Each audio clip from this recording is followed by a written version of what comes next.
All right, what's up, everyone? Welcome back to another episode of the Sports Yak podcast. We have a special guest today. We're recording this on Tuesday night. Eric Pincus, how are you doing, man? I'm doing great. Thanks for having me on. Yeah, it's been a while since Summer League, 2017, I believe. SBC. I know you wanted to talk about that. Yes, sir. Yeah, we have another session coming up in the Immersive in Las Vegas. It's going to be January the 10th through the 15th. July. Sorry, January. Sorry. All right, let's start over. Hey, yes, I Sports Business Classroom. It is going to be this July 10th through 15th, and registration is open.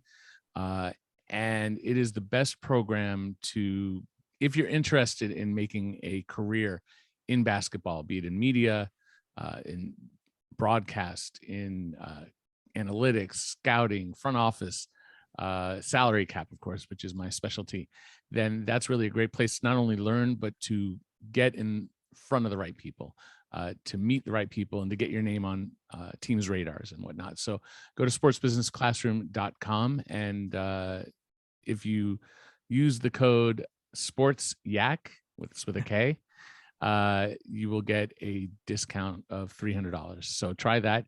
And also, I'm at Eric Pincus on Twitter, at EricPincus, and I'm happy to just reach out, tweet at me, or hit me with a direct message, something like that. And I'm happy to just discuss the program and see if it's a fit, and love to help make that happen. So thank you, and thanks for having me on.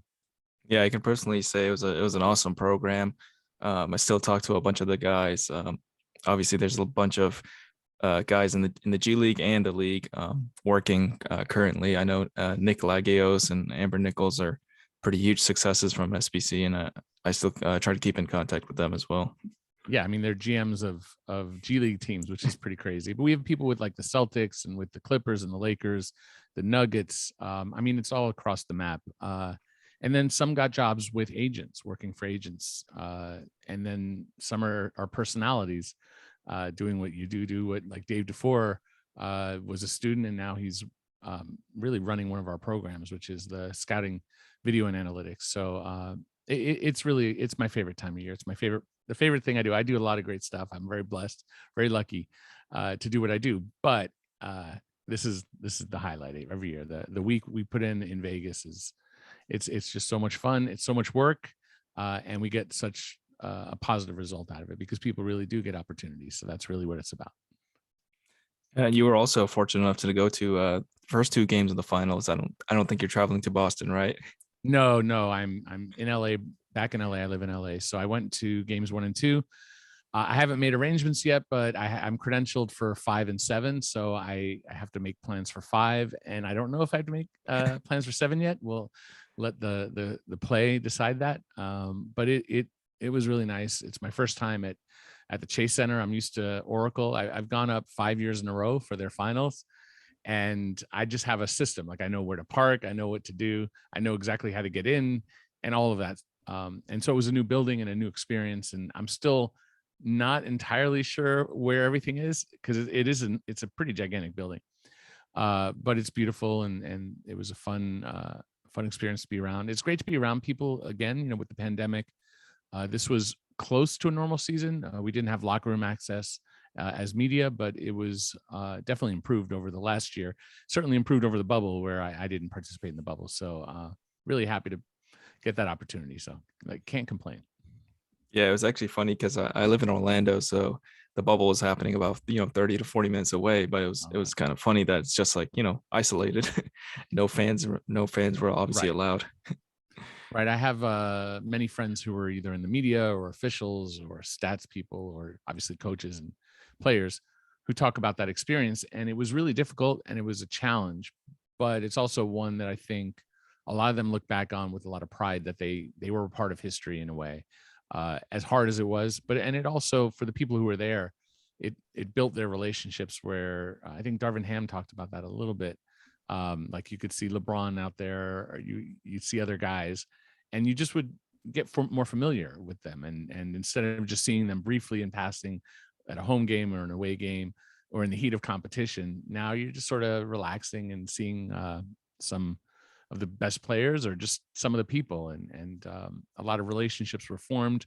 And one of the things we teach at Sports Business Classroom is that relationships really drive the league, like that's how KD and Kyrie ended up together in Brooklyn. That's how the big three in Miami with LeBron came together. It takes relationships, but it's also how people get jobs.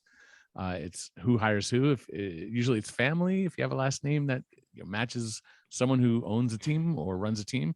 And I'm not belittling a lot of those people, because a lot of them are very qualified and have put years of work in, and are very good. But they had an advantage that the rest of us don't have. And then the next, what do you do if you aren't born into that? Is you have to find a way to make relationships. And the Sports Business Classroom is one way to do it. For me, starting in the media and spending many years doing what I do, I've built relationships with all kinds of people who, whether it be students, whether it be people who work for teams, or even just people at an arena who I just happen to come across time and time again that you become friends with. So that's a huge part of what I do, but it's just it's part of what I do anyway. You kind of got to be friendly to succeed, I think, in most areas of life. And so I try to be friendly and try to say yes to things instead of no. That's at least how I try anyway.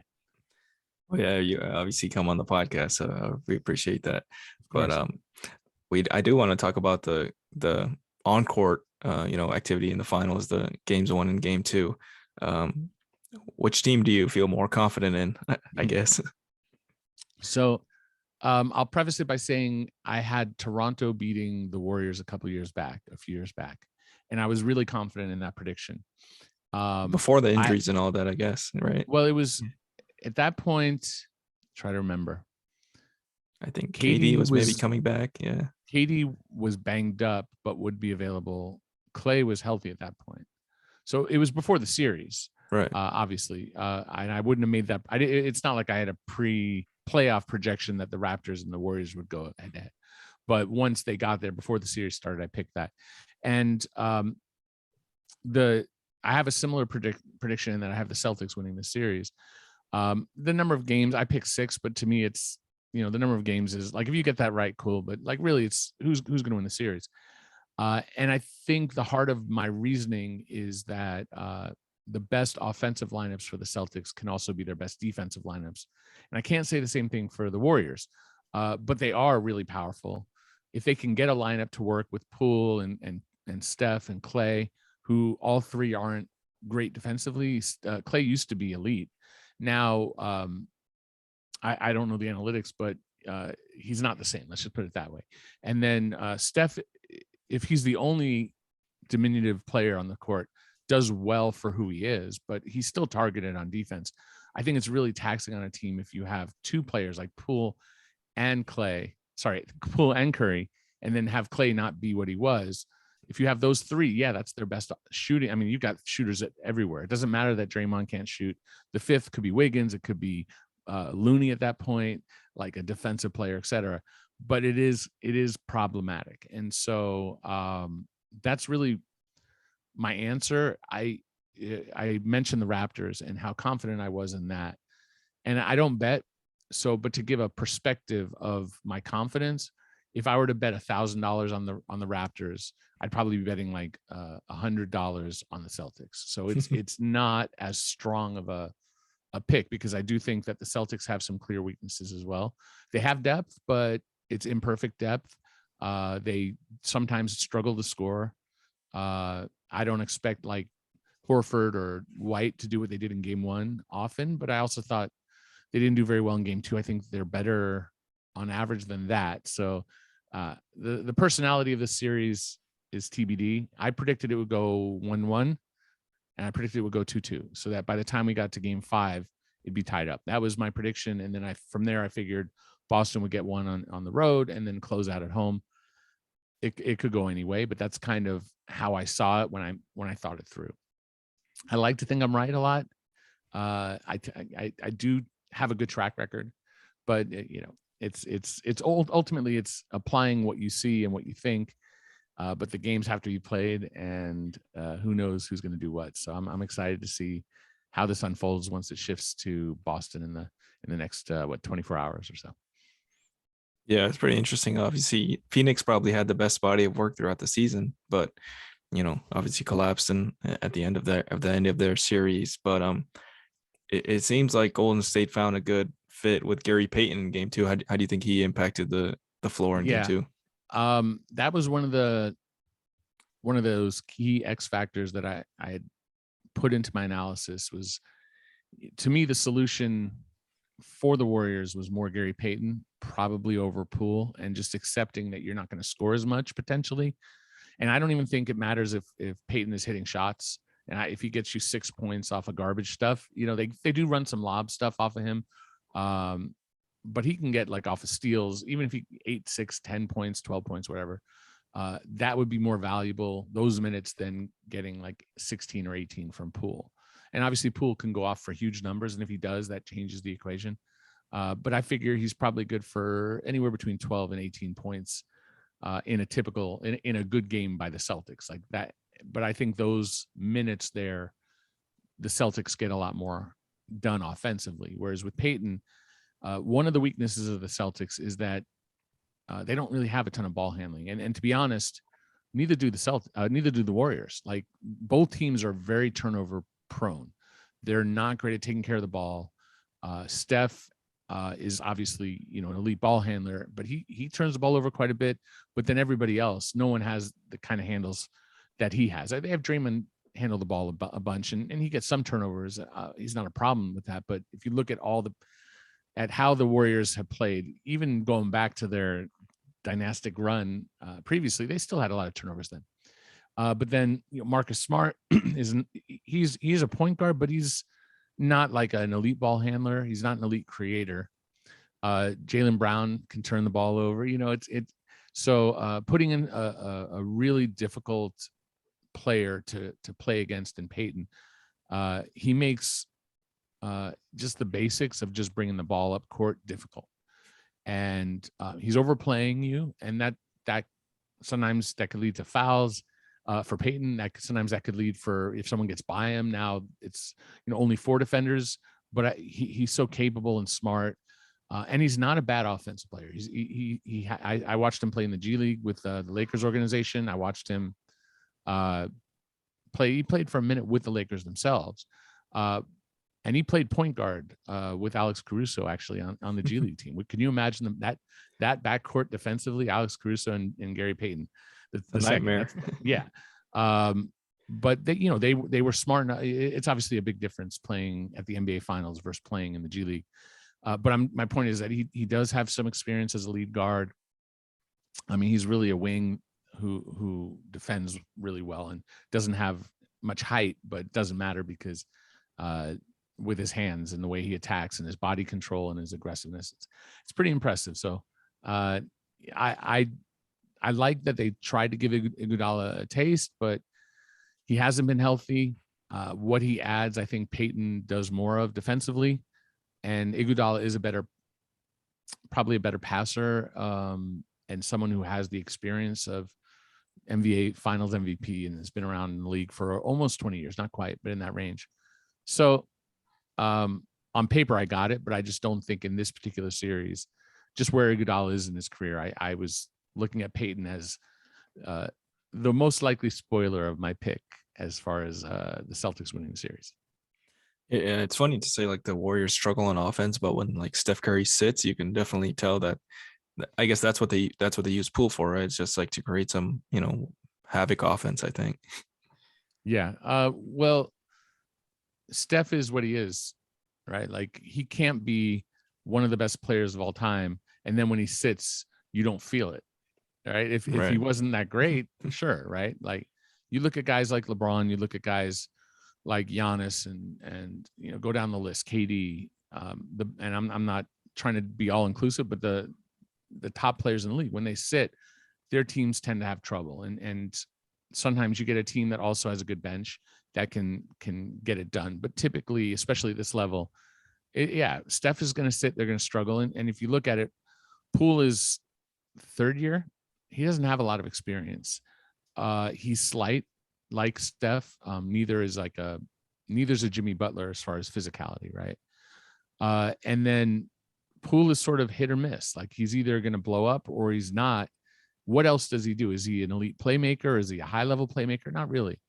Is he a good defender? No, not really. So if he's not scoring, and kind of like you mentioned, Havoc scoring like wild, when he gets going and when there's chaos, the Warriors can completely blow up. But yeah, I mean, like otherwise, like Wiggins is, hot and cold. He's really been great in the playoffs. In this series, it's much tougher because he's going up against guys who have more physicality and more size, and he's doing, he's doing fine. He's doing his part on them defensively, but he's not necessarily a reliable source of points. Clay is not a reliable source of points at this point. He still may have a game where he blows up for 30-something points, usually game 6. But it's not there day to day. And so it's not the same team. And of course, when they were at their best, they had Clay, they had Steph, and they had KD, and they had great role players like Iguodala, Draymond, who's like the engine of the whole thing. And then guys like, they had Livingston, David, who was the forward? They had Barbosa and Livingston. But Barbosa, David West. That's David it. West, yeah. David West. And they had Bogut and they had Zaza. Like it depends on what year you're talking. But they had like legit depth. They had size. They don't have that now. They can't really play big. Looney's played really well. And he'll benefit from all the attention on that you have to pay to everyone else.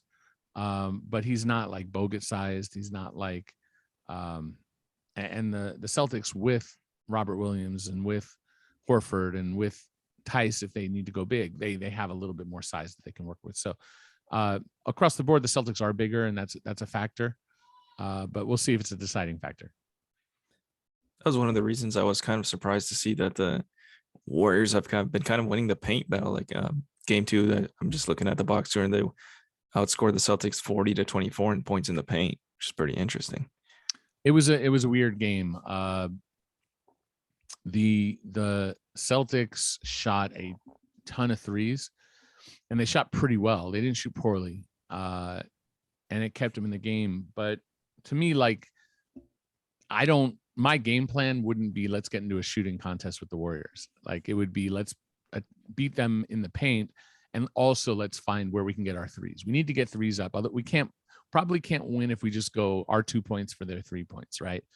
But I would want more of a balance, and I thought the balance was off, and I thought the balance was a little bit off in game 1, but it was, it was working, especially in that fourth quarter for the Celtics as well. I mean, the Warriors are vulnerable, and the Celtics need to take advantage of that, but it's unclear if they will. Like we have to wait and see how this works. But the Celtics were terrible on inside the paint, but I think a lot of it was. I thought the Warriors' defense in the paint was pretty good. With the Draymond defense and Looney. Was improved. Yeah, they had an incredible game, but also the turnovers were out of control. The steals on the Warriors side was out of control. It was like Boston just everything that outside of shooting the 3, everything else went pretty poorly. Like Tatum got his points. Brown wasn't as efficient, but he got some points. But by and large, the pressure of the Warriors defense was overwhelming for them in that particular game. And I think it balances out once they get back home. And the Celtics will play a little harder. It's not that they weren't playing hard, but the Warriors were basically playing for the entire championship. They lose that game going back 0-2. So as much as you want to have a sense of urgency, it's hard to have it when it's not there. And now it's tied up. And I think we'll see Boston come out with a much more of an aggressive level of defense, and of course the Warriors are going to come out the same as well. And so we'll see who gets that win. Like I said, game 3 isn't going to tell me the story because one team is going to be up no matter what. Game 4 will tell us the story, right? It's either a 3-1 or it's a 2-2. And if it's 3-1, the team that's up 3-1 is probably going to win. Every so often, a team from 3-1 a 3-1 team will come back. It's rare. Whoever goes up 3-1 is probably going to win. So really, it's that game 4 that's going to determine if we have a real series and a classic series, a game 6 or 7 game series, versus like 5 or maybe it goes to 6, but the other team was up 3-1 and then it went 3-2 and then it was 4-2. That's a little less than like 2-2 and then one team They have a slugfest in game 5. One team goes up. They have a slugfest in game 6. Maybe the team wins and it closes it out. To me, that's a better series, 2-2 to that versus, even though it's still a 6-game series. And then, of course, everyone loves a game 7, you would think. So at least I know I do. Being in the arena for game 2, did you think Draymond was going to get ejected? No. So we don't have, when you're at the arena, you don't have benefit of replay. They do show some on the scoreboard that they have there. You see a little, but when you're at home, they're probably showing like 4 or 5 different angles, and they're showing, maybe they have mic and you can hear what was said, et cetera, et cetera. We don't have any of that. From what I had seen, I had said, and I tweeted at the time more or less that it didn't look serious enough for an ejection. And so, and you can't give one guy a tech and the other guy not a tech. So, and my argument, that if you give someone a tech, it's a financial fine, and it's a free throw. And then technically, if that player has a certain number of techs, it could be in a suspension. But we're not talking about that. We're talking about just the general outcome of a typical tech is no big deal, whatever. A second tech is an ejection, and that is a big deal. And to me, I feel like if a ref needs to do a second tech, then they should do a second tech. If it's the right thing to do, then you do it. But if it's gray, and if you can use a little bit of human application of reasonable thought, like that was not a big deal. Like they got a little slappy. No one hit each other. It was like, whatever. It was nothing. Come on. So I didn't think it was worthwhile. And you could say, well, if neither player had a tech, would they have gotten techs? Yes, both would have gotten techs. But they used good judgment. Like kicking him out of a game for that made no sense. And I do think that a ref should be more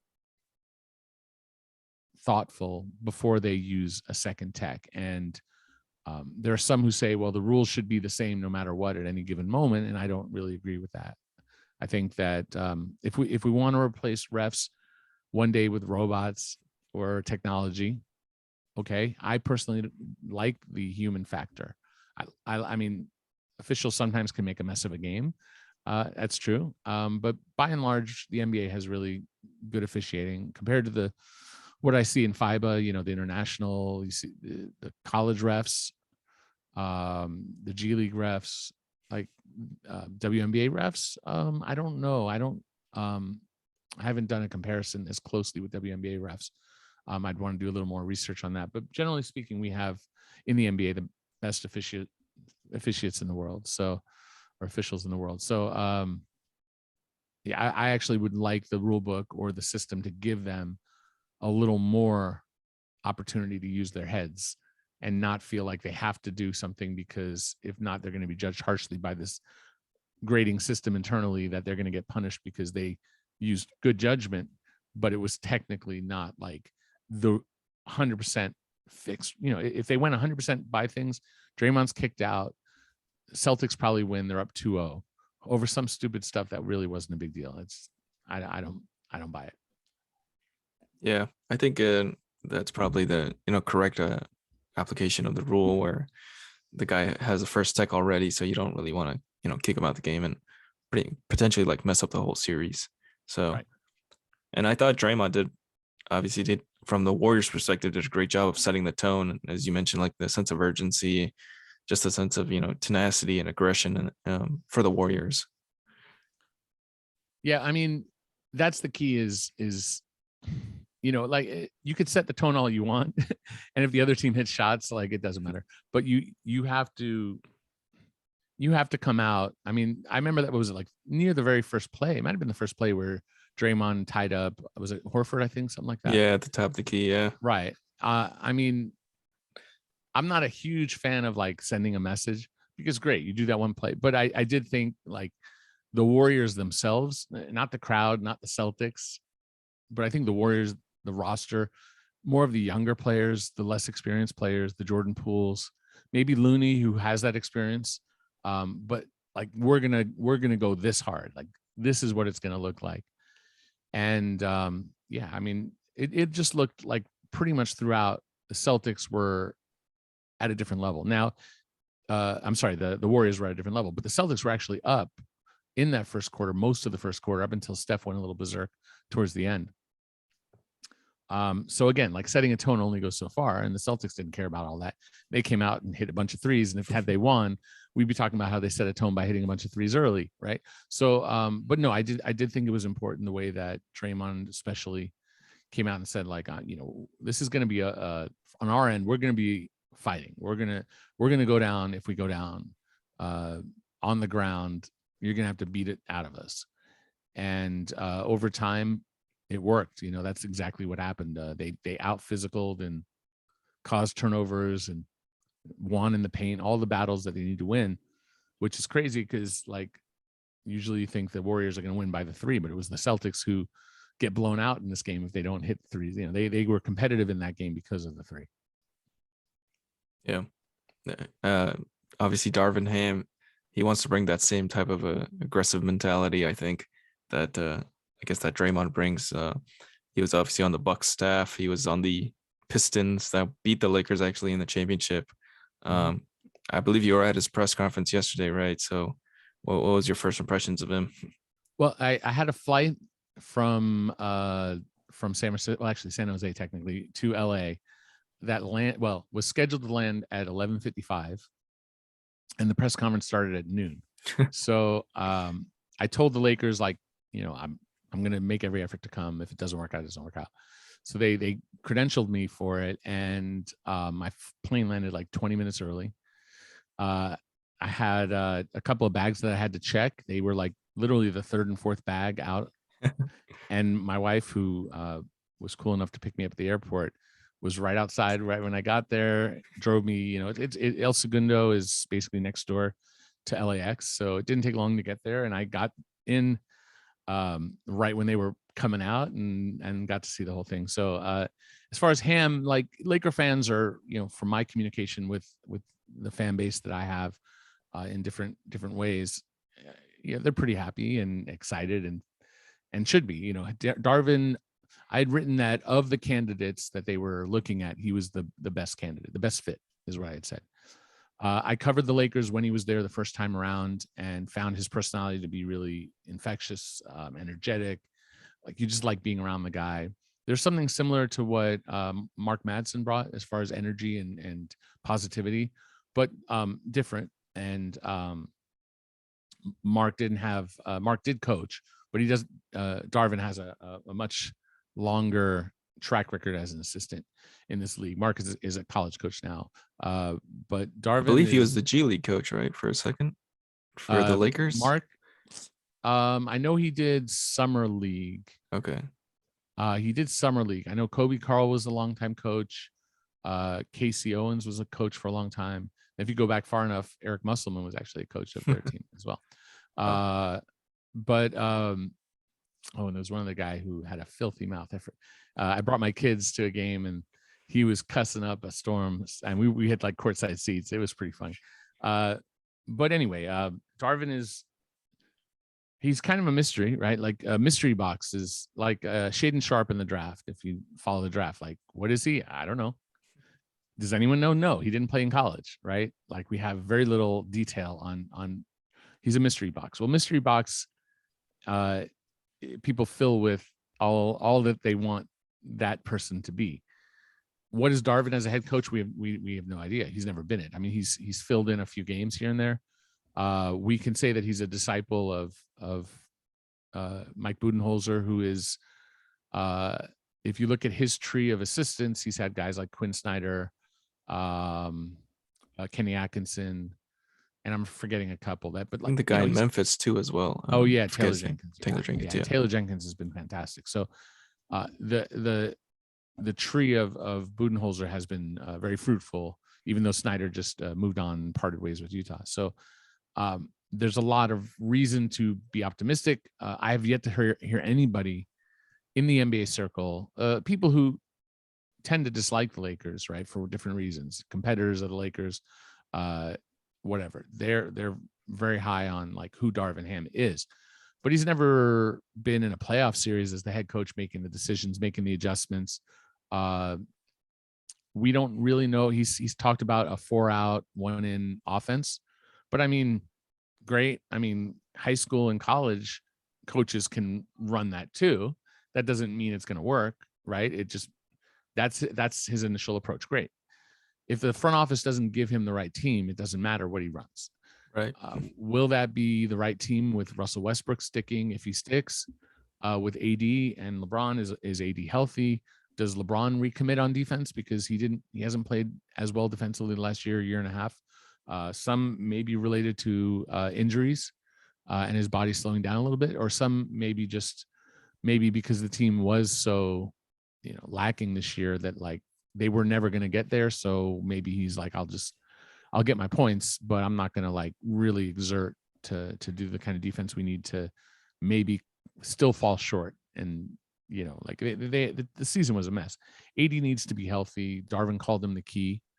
He is. Like if your best player or your second best player or your third best player is out for half the season, I mean, it's hard enough when your fifth best player. It's hard enough for the Lakers this year when Kendrick Nunn was out for the whole season. And I don't know where he would have ranked on the list of best players, but he was the fifth highest paid player, and he missed the whole season. So if you're not healthy, it doesn't matter. So I don't know the answer as to what's going to happen with the Lakers. I'm not sold that they're just going to be fixed with Darvin Ham. I just don't think that's enough to fix the problem. I do think they picked I liked Terry Stotts. I thought he was the safest pick. I think Kenny Atkinson is a wild card in that he's a good development coach. His reputation is such that he's really willing and able to do almost anything to win strategically, like a Nick Nurse who's threw out the box and won against Curry. I don't know Kenny Atkinson's track record well enough to say that, I didn't cover him when he was in Brooklyn. He did get an all-star year out of D'Angelo Russell, helped develop Jared Allen, Spencer Dinwiddie, some of the other guys there. He did really well there. And then there were some personality conflicts once Kyrie got there and KD, and at some point midway through the season, he moved on. I mean, Kyrie was hurt for most of that year. KD was hurt for, I think, all of the year. So we don't have enough data. And I think if he ends up the Charlotte head coach, which is a possibility, we'll find out a little bit more. So it's hard to say. Maybe he would have been the best, maybe not. I don't know. But I had the most tangible grasp on Ham as somebody that the players wanted, that would fit exactly what the Lakers need and want right now. Whether it succeeds is something that we don't know. I just think the roster right now is too flawed. They technically have assuming Westbrook opts in, assuming that none opts in, they've got LeBron and AD. They've got Taylor Horton-Tucker. They've got three guys on minimum contracts, Wenyen Gabriel, Stanley Johnson, and Austin Reeves. That's not enough, right? So, but the good news for any team, all 30 teams, but in this case, the Lakers, they're entitled to make some moves, and they have the draft coming up. They don't have any picks. They can purchase picks, maybe if a team is selling. They can make bigger trades. They could maybe move out of Westbrook, maybe not. And then they have the offseason, and they don't have a lot of flexibility, but with the right trades, maybe they could get there, or with the right signings, maybe they can get there. Ham won't be enough without the roster. It doesn't matter how good a coach you are. I mean, Pop is a Hall of Fame coach. He hasn't done much last few years because he doesn't have Duncan anymore, right? He doesn't have Kawhi anymore. Doesn't have Ginobili anymore. Doesn't have Tony Parker anymore, right? So, or David Robinson if you go back far enough. So it just doesn't matter. As Ham will only look good if the Lakers front office gives him the pieces to look good. Otherwise, he's going to get old pretty quick for the fans who turn on everybody. Sorry, it's just how fans are. Laker fans, Kind all of similar fans, to Vogel in that sense. Right. It kind of turned on him in a year.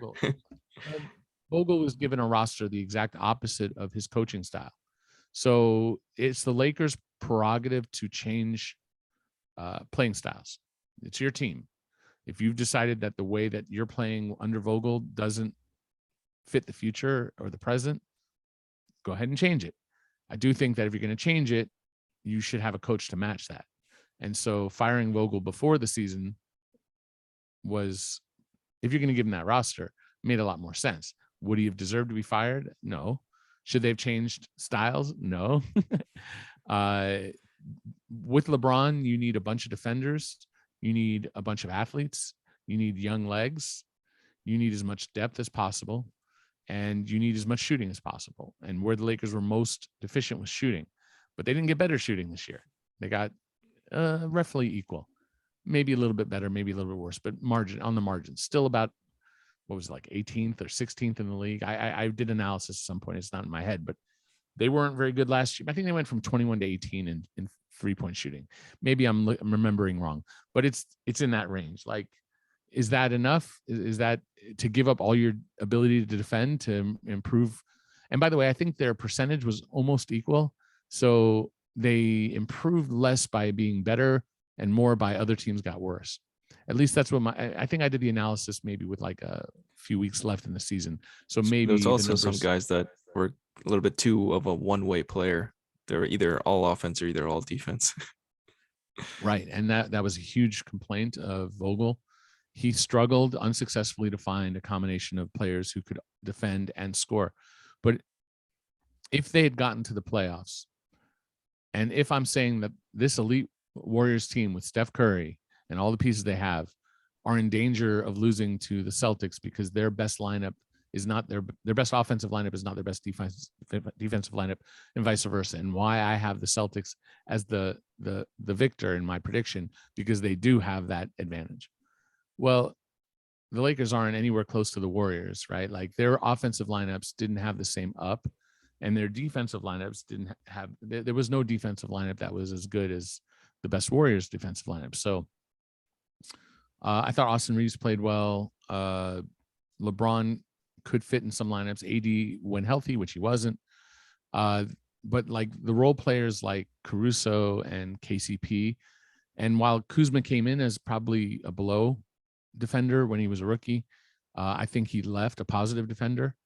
They and his versatility on size, where he could literally play technically 4 positions. They did let him at some points in his career actually initiate the offense. I would never call him a point guard, but I wouldn't have him guard point guards, but he could guard 2, 3, 4, and then technically in some lineups 5.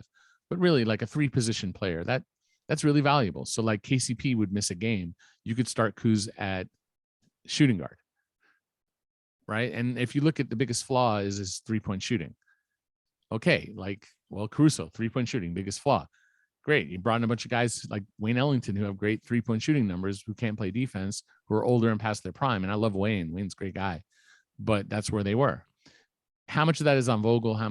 To me, it's the same issue. Like, if you give Ham the same roster as last year and the same injuries, then you get the same result. Now, will it be different by 1 or 2 games? Sure. Better or worse? I don't know. But Ham is going to be a terrible coach by the perception of the fans if he doesn't have success. That's just the nature of it. If you don't, it's a perform league. You don't perform, you're the enemy and you got to go. And it's not always based on reality or logic.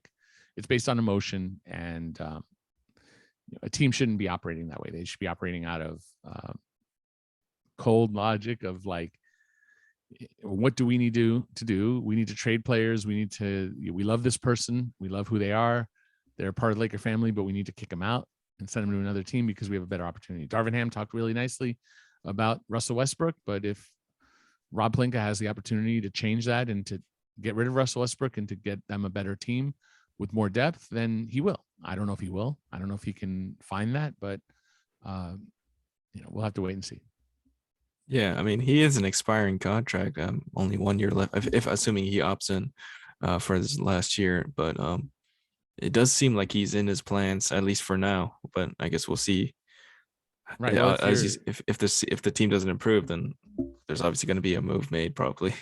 Right. Well, I mean, a coach is the way that Rob termed is like he'll talk and they'll go to the war room and they'll sit down and they'll map out what is the right roster for Darvin Ham. But the reality is like coaches in most cases have minimal say on the roster. If you're a coach, you go in there, you praise what you have and you map out with what you have, and you have nothing else. There's nothing else that you can do because there are some cases where Doc was coach / president of basketball operations. Tibbs had that title, But there's a reason why teams have gone away from that model, because it fundamentally doesn't really work, at least in most cases. And so, yeah, he's going to praise in a press conference in front of the whole world. He's going to say only nice things about Russ, but he also said that he needs to play better defense. I think he was there too, right? Yeah, he was there. He was there. But, he's right. Like, Russ is one of the all-time great players. Now, where is he on the list? I don't know.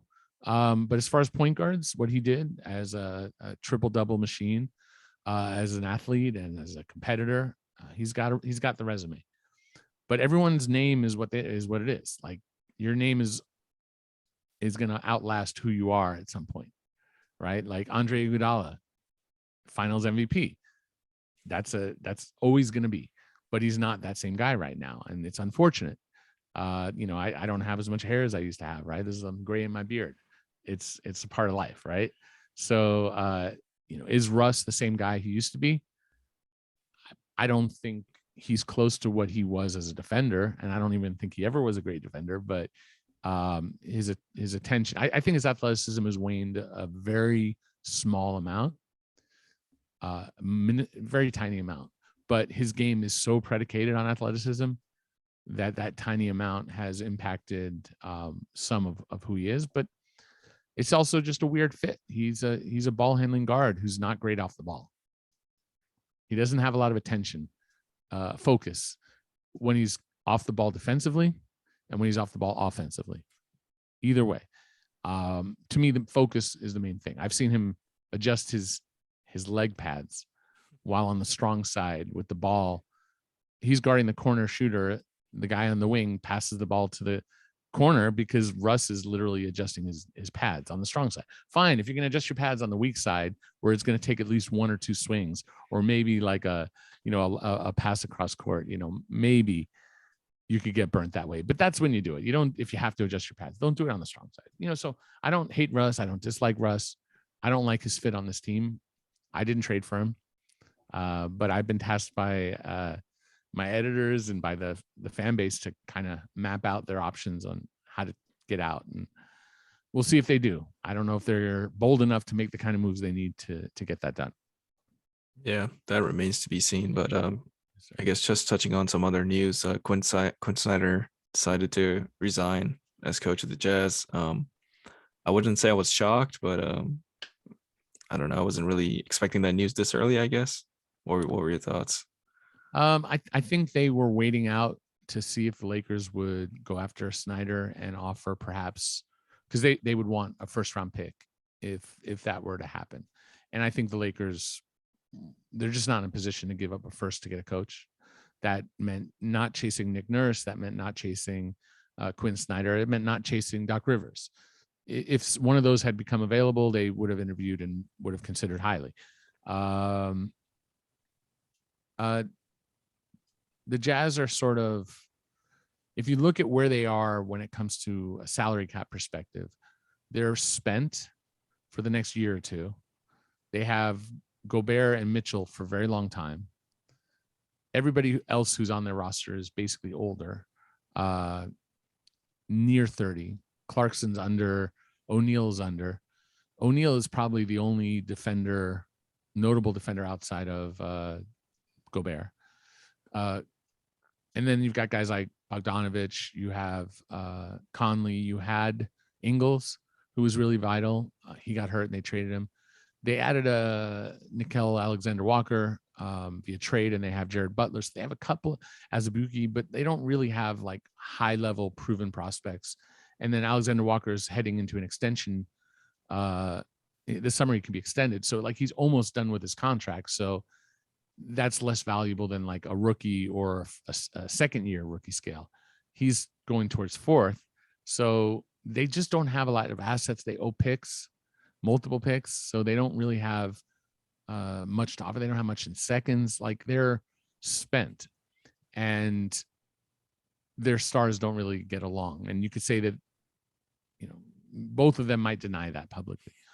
If they get along personally, they certainly don't get along on the court. As far as they don't play together. Mitchell doesn't look for Gobert. Mitchell doesn't play the kind of defense that protects Gobert. And they look very vulnerable in the playoffs because there's no wing protection. So I don't like their roster as is.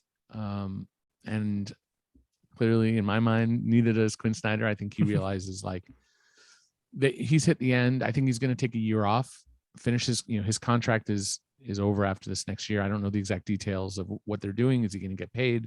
Is it whatever they're going to do? But I've heard he's going to, at least most people I talk to in the industry think he's taking a year off. And then I think he has a shot at the Spurs job. If Popovich retires after that, or I think there'll be other opportunities, and he's really well respected as a coach. So I just think it was, they do need a different voice, but they, more importantly, probably need to break up their two stars and need to go in a different direction. I don't know when or if or how, but the next coach is going to have his hands full because their roster is just not where it needs to be at this point. They're on the downswing.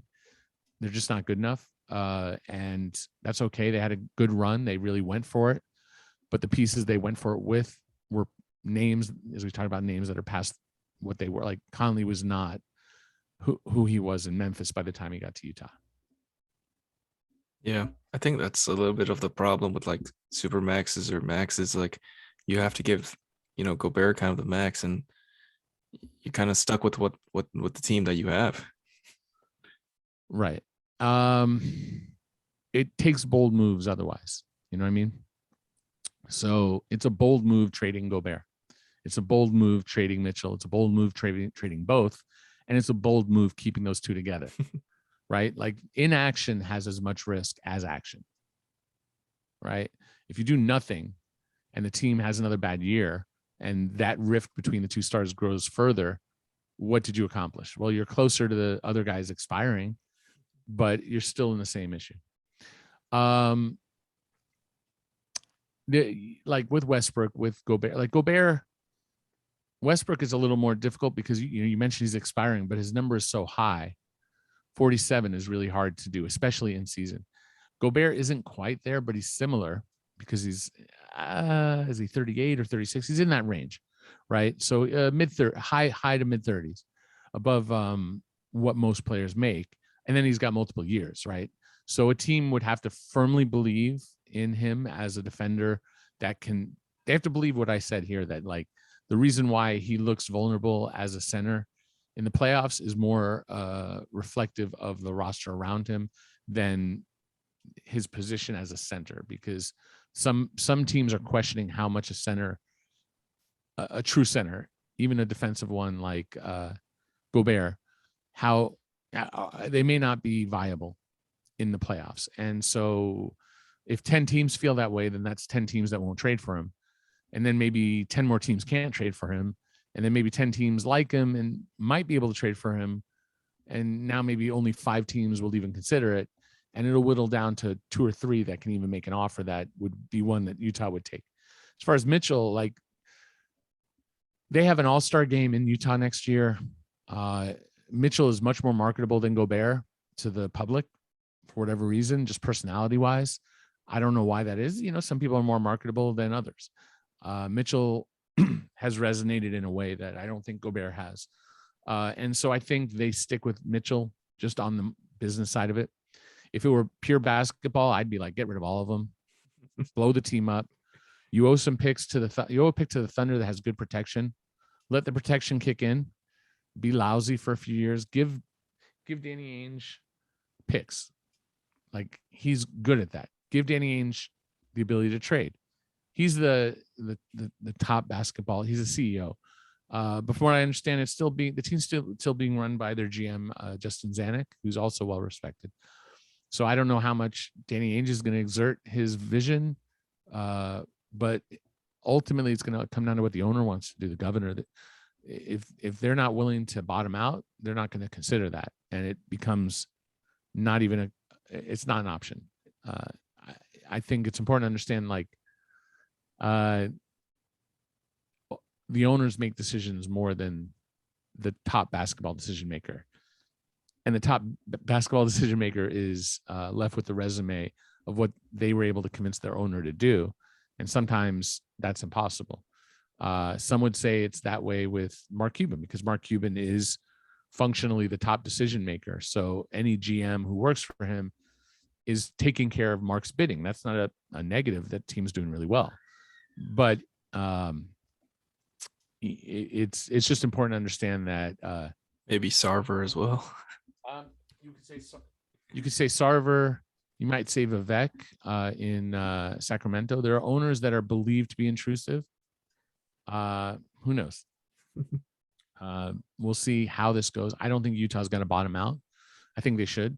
I don't think they will. I think they'll look to trade Gobert. I think they'll have plenty of suitors. I could think of a handful of teams that could make sense. We'll have to see how that actually goes, though. It's we're only a few weeks away from the draft. We're about 3 weeks, give it a little less than 3 weeks, so 2.5 weeks or so, and then free agency starts almost right away after. It does start right away after. It's not legally supposed to start until the 30th in the evening, but it tends to start it starts sometimes even before the draft, but it really starts after the draft. It's starting now, to be honest. Yes, for sure. Or probably the last couple of months, actually. Yep. But yeah, I think we can wrap it up there. Thank you for joining me. Follow Eric Pincus on Twitter. Always posting great stuff about the Lakers and NBA stuff in general. Once again, check out Sports Business Classroom. Any articles coming in? Well, I actually started to do some content for sportsbusinessclassroom.com, and I just wrote and you'll see an article that I just posted. A lot of people might have heard of like an Exhibit 10 and not know really what that means. But an NBA contract is actually very boilerplate. You don't change the contract other than putting the player's name, their agent, and the team, probably the date and a couple of little details. The heart of it is actually in the exhibits. There are 10 different exhibits. So I just broke down, not in crazy depth, not enough to make someone's eyes roll over where it's too much. But I wrote a little bit to just sort of break down what each exhibit is. One's for sign and trade. One's to determine how much a player gets paid. Another is whether or not they're have to take a physical, things like that. And so check that out if you're just curious about that sort of thing. And then I'm always writing on Bleacher Report. I'd written on Darvin Ham recently, and the challenges he's facing. And we'll see. I have some material from the NBA Finals, not specifically on the games, but just on some of the behind the scenes stuff that I was able to put together. I'm always working on trying to figure out what's coming for free agency in the draft. So I'll be putting some stuff together too. But I'm at Twitter at Eric Pincus, EricPincus. You can hit me up with a direct message if you have a question about Sports Business Classroom. We're going to have our immersive July 10th through 15th in Las Vegas, Nevada. We're actually at Summer League. You're in the gym. You're with people who are with teams or with agencies or with whatever. And you're getting educated by some great people. You're building a network of colleagues. And we have really a great track record of people getting jobs. So check that out and ask me questions if you have any. I'm happy to have a conversation. I've done like one-on-one meetings either via phone or even Zoom with someone or a few people to kind of just talk about their situation and what's right for them and help them navigate what they should do. So I'm happy to take the time to do that. So, but thanks for having me on. I appreciate it. Last question. Who do you think the Magic take?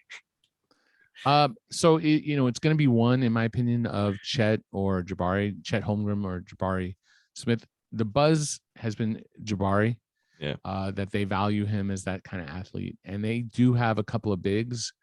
Assuming they keep Mo Bamba, who they might, they can't really keep Mo Bamba and have Wendell Carter Jr. and draft Chet and have three centers in this league. And Jonathan Isaac just hasn't been healthy. So to me, it's a combination of like upside and athleticism and fit. I think that Jabari makes the most sense for them, and then probably keeping Mo Bamba, maybe not.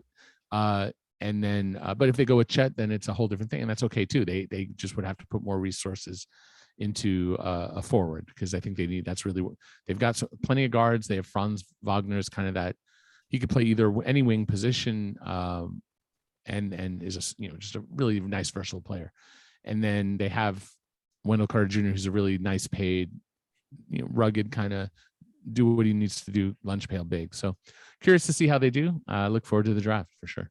All right. Thanks for coming on. Obviously check out the podcast, Apple, Spotify, YouTube. Check out all of Eric Pincus's work, and I'll put the link for Sports Business Classroom in the bio. and we'll see you guys next time. Appreciate it.